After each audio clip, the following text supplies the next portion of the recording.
J'entendais récemment à la radio 4 femmes qu'on avait invitées pour échanger sur le sens de Noël. L'une d'entre elles manifestait sa déception en affirmant que dans la religion catholique, tout n'était que signe et symbole. Elle avait en partie raison.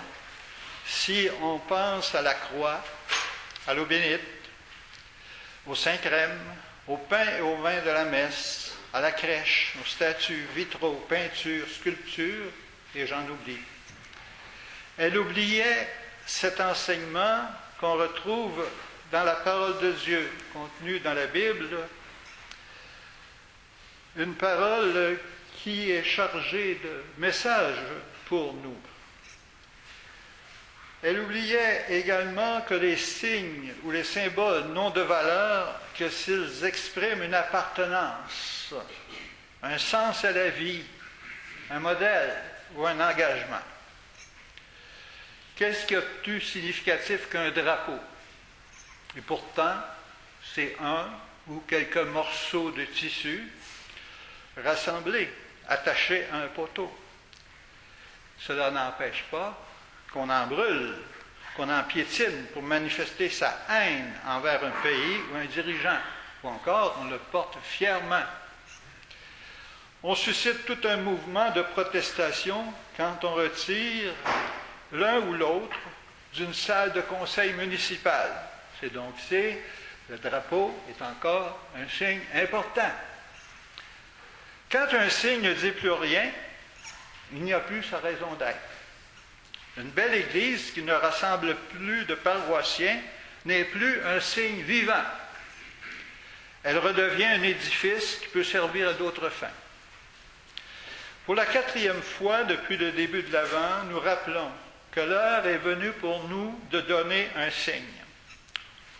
On a parlé de l'importance du signe du pardon le premier dimanche, de l'importance de donner un signe de consolation le 2e dimanche, et dimanche dernier, un signe de joie. C'est toute notre personne qui était invitée à devenir en quelque sorte signe vivant d'un pardon, d'une consolation ou d'une joie réconfortante. Tout cela a pu être fait au nom de la foi et de l'amour de Dieu qui nous anime.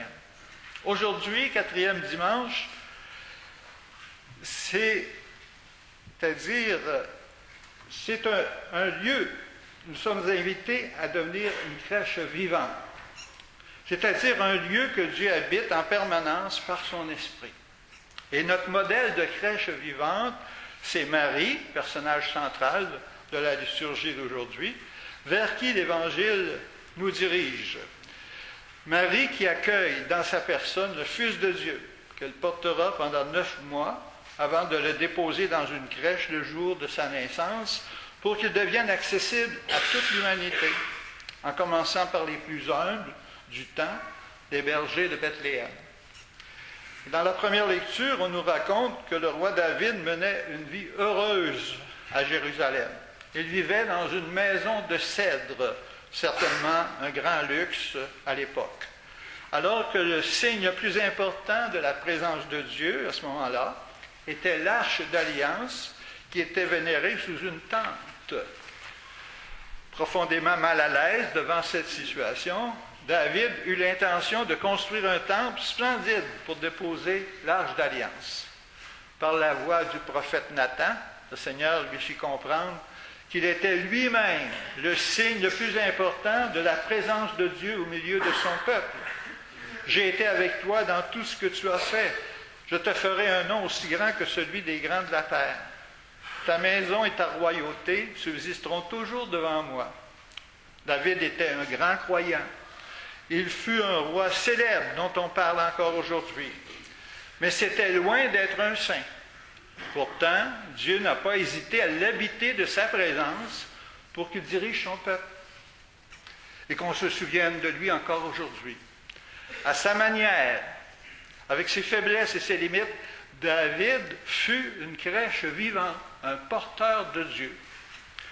Tous ces symboles qu'au nom de la laïcité, certains veulent voir disparaître des lieux publics, doivent redevenir parlants si on veut qu'ils restent en place. Les croix de chemin, les croix sur certains monts, les crèches de Noël, les crucifix, les prières en public, les petits et grands sanctuaires, les églises paroissiales pourront résister si, pour l'ensemble de la population, ils demeurent importants dans le concret de la vie, qu'ils ne soient pas des signes vides, des signes qui ont perdu leur signification. Si on ne veut pas qu'il en soit ainsi, qu'ils demeurent des signes vivants, il faut que ça paraisse dans notre vie et que nous soyons vraiment des porteurs de Dieu, des crèches vivantes, pour redonner à ces signes qui sont en perte de vitesse chez nous, qu'on voudrait voir faire disparaître, pour redonner à ces signes toute leur valeur et leur importance. Amen. Amen.